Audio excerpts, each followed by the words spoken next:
A Day in My Life in Czech Republic. Ahoy! Dobrý den! It's me again. At dahil winter na dito sa Czech Republic, 0 degrees Celsius ang temperature ngayon dito. Sobrang lamig na nga sa labas.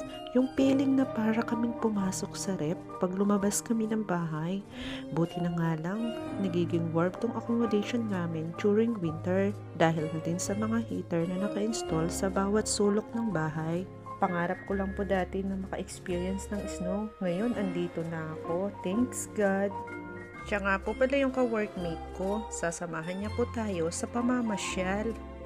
Ayan, at napasulat pa ako ng I Love Europe. Feeling nga namin nasa snow wonderland kami sa sobrang dami ng snow sa paligid namin. Sakay na po tayo. Sobrang accessible po talaga dito pagdating sa bus. Kahit pabalik-balik ka ng pagsakay, basta itap lang po yung card, okay lang. Unlike po dyan sa Pinas, need ng cash every sakay. Papunta na nga po pala kami sa tinatawag na Pilsen Plaza. Isa po itong shopping mall dito sa Czech Republic. Pagdating nga po namin ng Pilsen, ay naghanap po muna kami ng makakainan. Close nga po yung una naming napuntahan. Hahanap na lang kami ng iba. And dito nga po pala yan, sa Super Kebab, Istanbul.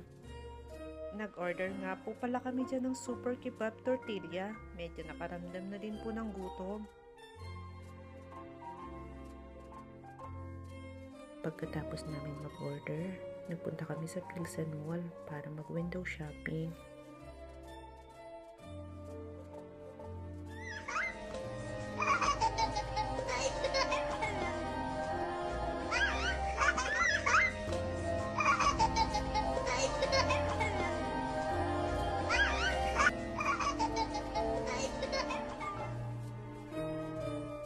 Para kang bata na ngayon lang na-experience ang snow for the first time.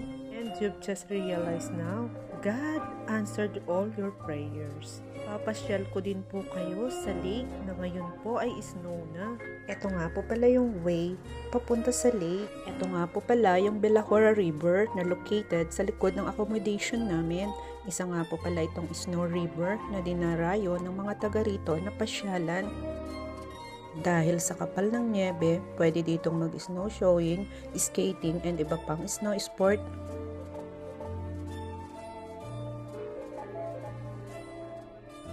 Pag-uwi naman natin, ipapakita ko sa inyo ang itsura ng accommodation namin during winter season.